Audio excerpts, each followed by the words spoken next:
Okay, so we are on chapter 6. We're going to read chapter 6 and chapter 7 of book 11, Lions at Lunchtime. And we just finished chapter 5, and we stopped at where Jack and Annie saw something big coming out of the trees, and we made predictions. So this chapter is called Spick and Span. Be still, said Jack. Jack and Annie stood frozen as an elephant stepped out of the shadows. It waded into the pond and dipped its trunk into the water. Oh, wow, said Annie.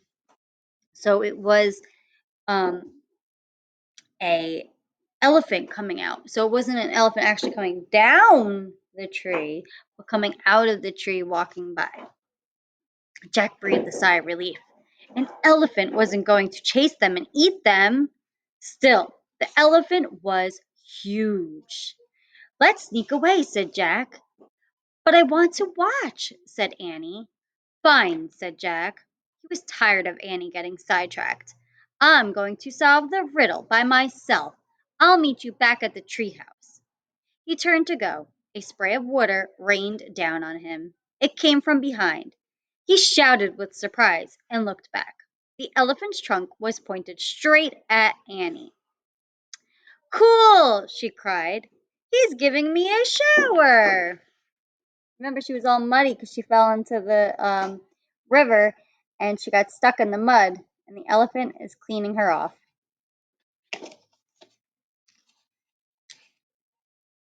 The elephant sprayed her again. Then again. The mud slowly rolled off her face, her braids, her t-shirt, her shorts, her legs, and her sneakers. I guess the elephant doesn't like dirty kids, said Annie, laughing. Her eyes were squeezed shut. Finally, she was clean and soaking wet. Now it's your turn, she said to Jack. Jack stepped forward and shut his eyes tight. A blast of water hit him. It did feel like a shower, a strong shower. When Jack was clean, the elephant let out a grunt. Then he started to splash himself with water. Thanks, said Annie. Yeah, thanks, said Jack. I'm spick and span now, said Annie, which means nice and clean. When the sun dries me off, I'll be like new. Good, said Jack. Now you could get serious. He picked up his heavy backpack. We have to figure out the answer to the riddle so we can leave this place before we run into a real trouble. He looked around nervously. Where are the lions? He wondered. A small bird fitted near his head. Hi, Annie said to the bird. Jack turned back to her. According to the riddle, we're looking for something gold and sweet. What do you want? Annie asked the bird.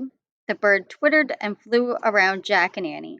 Its feathers were dull gray, but it had a bright, happy manner. Annie, listen to me. Not the bird, said Jack. The bird kept fluttering around them. She's trying to tell us something, said Annie. Jack let out a long sigh. You are driving me crazy today, he said. But I feel like she needs our help, said Annie. Maybe her babies fell out of the nest. Annie, you can't save every animal in Africa, said Jack. The bird is important, said Annie. Trust me. The bird darted toward the trees. It landed on a branch and cocked its head at them. She says follow, said Annie. The bird headed into the forest. Annie started after her. Don't go in there, said Jack. You might run into. There was no need to finish. The bird and Annie had disappeared into the trees. A snake or a lion, Jack said to himself. Come on, Annie called.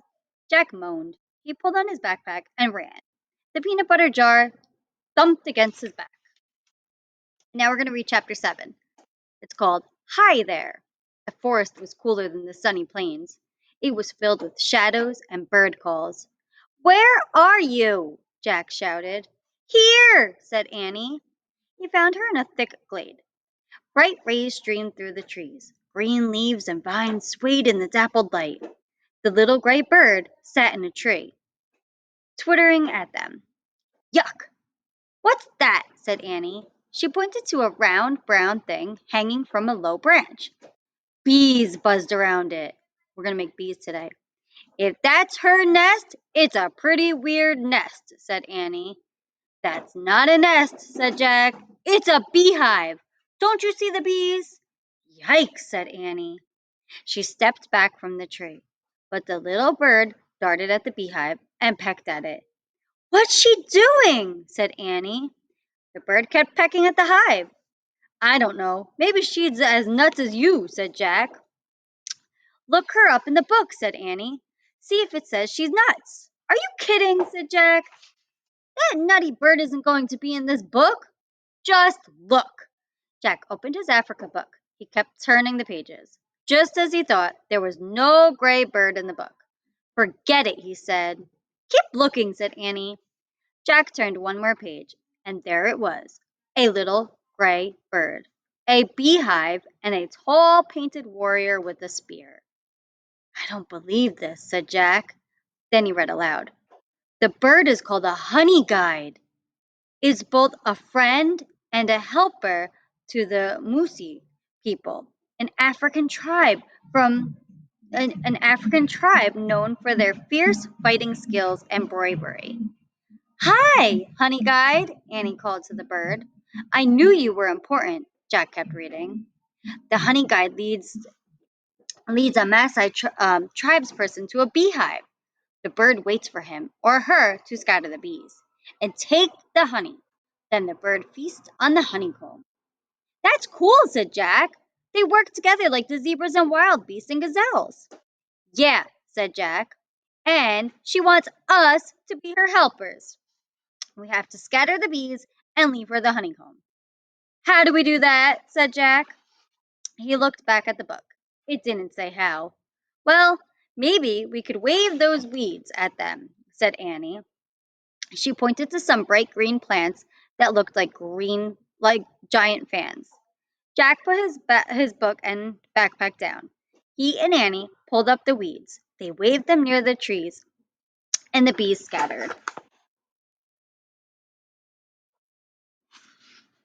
Next, Jack grabbed the tree branch and jiggled it. The hive fell into the ground and broke open. Annie stood and stuck her finger into the golden honeycomb. Yummy, she said when she tasted the honey. Try it. Jack stuck his finger in the honeycomb. He licked off the golden honey. It was the sweetest honey he had ever tasted. Now the honey guide can get to her honeycomb, said Annie. Yeah, but she'd better hurry before the bees come back, said Jack. It's weird, said Annie. Honey's so sweet and good. But to get it, you have to pass a lot of dangerous bees. Oh man, whispered Jack. That's it. That's what? Asked Annie. Jack said Morgan's riddle. I'm the color of gold and as sweet as can be, but beware of the danger that's all around me. What am I? Yeah, I get it, Annie whispered. Honey. Honey, said Jack, nodding and smiling. That's it. We've answered Morgan's riddle. Let's go home. He stood up to leave. He gasped. Standing in the shadow was a tall man with a spear and a curved sword hanging from his belt.